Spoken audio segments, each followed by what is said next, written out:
Mobile number આપી દો. 83 20 54 22 15. બે ભેંસ વેચાવ છે. સારી ભેવું છે.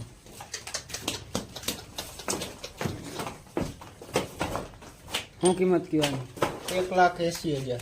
1,80,000. વેતર વેતર આ બીજું વેતર.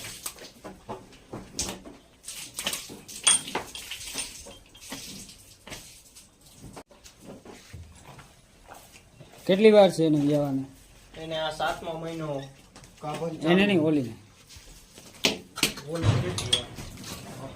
એને હે 10 દીની વાર. 10 દિનની વાર. અને 7મો મહિનો કાપ. હા. કિંમત કિંમત 1,55. 55 કિંમત. વેતર વેતર આનું ત્રીજું. વેતર. હા.